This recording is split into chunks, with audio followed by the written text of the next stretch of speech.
નમસ્કાર મિત્રો, હું ચુડાસમા પરસોત્તમ આપ દરેક મિત્રોનું ટીમ આઝાદ વતી દિલથી સ્વાગત કરું છું।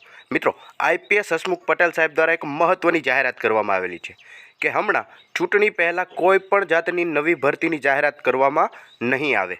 જ્યાં મિત્રો, આ અપડેટને ધ્યાનમાં રાખીને આઈપીએસ હસમુખ પટેલ સાહેબે પોતાના ટ્વિટર એકાઉન્ટના મારફતે 3 નવી માહિતી આપેલી છે। 3 માહિતી સાથે વિગતવાર જોવાની છે, માટે ખાસ કરીને વિડીયોને અંત સુધી અવશ્ય જુઓ।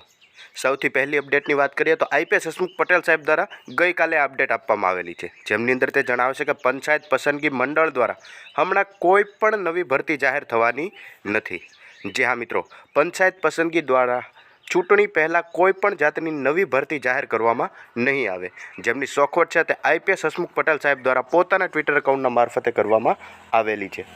તદુપરાંત હસમુખ પટેલ સાહેબ જણાવે છે કે પંચાયત પસંદગી મંડળની ભરતીઓમાં ચૂંટણી પહેલાં હવે કોઈ પણ પ્રતીક્ષા યાદી બહાર પડવાની નથી। જ્યાં મિત્રો, જે ચૂંટણી આવે છે તે ચૂંટણી પહેલાં હવે પછી કોઈ પણ જાતની પંચાયત પસંદગી મંડળની ભરતી હતી તેમની પ્રતીક્ષા યાદી વેઇટિંગ લિસ્ટ બહાર પડશે નહીં। જે અત્યાર સુધી તલાટી કમ મંત્રીનું જે વેઇટિંગ લિસ્ટ બહાર પડતું હતું, જુનિયર ક્લાર્કનું જે વેઇટિંગ લિસ્ટ જાહેર થતું હતું, હવે ચૂંટણી પહેલાં એક પણ જાતનું વેઇટિંગ લિસ્ટ જાહેર થશે નહીં અને ચૂંટણી પહેલાં તલાટીને લગતી કોઈ પણ જાતની ભરતી પણ નહીં આવે, જેમની ચોખવટ આઈપીએસ હસમુખ પટેલ સાહેબ દ્વારા કરવામાં આવેલી છે। તદુપરાંત તે આગળ જણાવે છે કે કેટલાક ઉમેદવારોને એવી ગેરસમજ હોઈ છે કે જિલ્લામાં નિવૃત્તિ કે બીજા અન્ય કોઈ કારણોસર ખાલી પડેલી જગ્યા હોય તે જગ્યાને પ્રતીક્ષા યાદીથી ભરી શકાય છે, પરંતુ આ ભરતીની અંદર જે ભરવામાં આવેલી જગ્યામાંથી કોઈ પણ જગ્યા ખાલી પડે તો જ તેની સામે પ્રતીક્ષા યાદીમાંથી ઉમેદવારોને નિમણૂક આપી શકાય છે।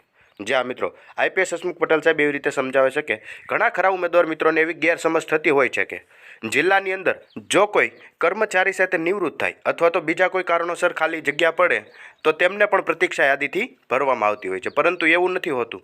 જ્યારે ભરતી જાહેર કરવામાં આવે અને જે જગ્યાઓ દર્શાવેલી હોય તે જગ્યા ખાલી પડી હોય તેની જ પ્રતીક્ષા યાદી જાહેર કરવામાં આવે છે। આવી રીતની એક ચોખવટ છે તે આઈપીએસ હસમુખ પટેલ સાહેબ દ્વારા પોતાના ટ્વિટર એકાઉન્ટના મારફતે કરવામાં આવેલી છે।